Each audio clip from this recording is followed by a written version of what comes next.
Hello, I'm just about an hour. This is my fourth attempt now of making this video. I just haven't been happy with the first three because the camera keeps falling, or like the sun is too glary. I tried forward-facing camera so that you can see the view, but again, it's early in the morning, and as you can see, the sun is shining right into me. It just didn't make for a very good thing. I don't know. I was just saying I don't know too much about the history of northern Ontario, which is kind of where I am, other than it was kind of first settled as Rupert's Land by the Hudson Bay Company, and then later renamed to the Northwest Territories, and it was popular for fur trading. Now, kind of by 1492, kind of the 1480s, the fur trade was dying out in Europe, and so there were two options. Option one was the Russian option, where the Russians literally just kept expanding to the east to help fuel their fur trade, as well as their own expansion as an empire. And a lot of Russian furs would come from Russia, for lack of better words. But the other option was, of course, to explore west, particularly after they discovered North and South America. Columbus discovered it, and then they just sorry, it's just got a frog in my throat. Oh my goodness, I wish I had the forward-facing camera working today, because that is a view. I just quickly, that is literally what I'm driving through today. I wish that was working. I'll see if I can't get it working later. I will get that working later so that we can continue watching. But yeah, I don't know how that'll look in the recording, but this is the one I'm keeping for sure. Anyway, so I figured that I would talk a little bit about Canadian history and the fur trade kind of throughout today at a couple points. So obviously the fur trade is a huge part of North American history. Both the French and the British settled in Canada for one, fur trade, two, softwood lumber for ships, not necessarily softwood lumber, but lumber for ships, and three, for cod.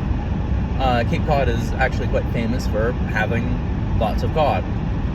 And Newfoundland, there goes the camera again. So I guess I'm just gonna hold it like this, and I'll fix it later. I really don't want to restart this. But yeah, so eventually Confederation came about. Obviously the American Revolution happened, and the Canadian colonies, which up till recently had been French, were invited to join with the American Revolution in 1776, when the Declaration of Independence was sent off to King George. And the Canadian colonies, some of them were actually quite sympathetic to the Revolution. New Brunswick and Nova Scotia, in particular, were not uninterested in joining.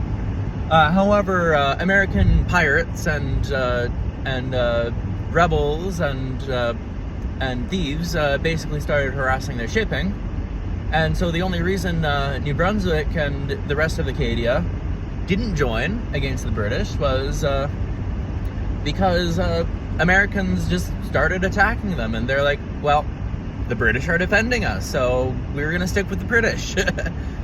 So yeah, that happened.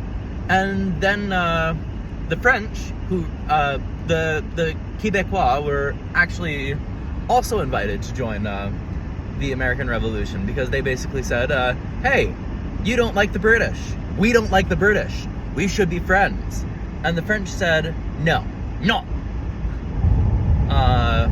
Basically they responded with basically there's a famous story about a young lieutenant being sent out when Montreal is under attack by the American revolutionaries. There's a famous story about the French the Americans sending out a young lieutenant who spoke French, basically to say, hey, so we are here to liberate you from the evil British. And the Quebecois colonists shot him. And basically the reason for that was because they didn't trust the British. They hated the British. The British conquered them. But they actually had certain freedoms and rights to religion guaranteed by the British, and which the Americans wouldn't guarantee. Okay, I don't know what this truck is doing, so I'm just gonna not pass them. Which the Americans wouldn't guarantee. If the French joined them, they would be expected to become American. And if there's anything you know about the Quebecois, they are really, really sensitive about becoming another culture. Like, it's been a huge fight for them these last several centuries. And a sore point.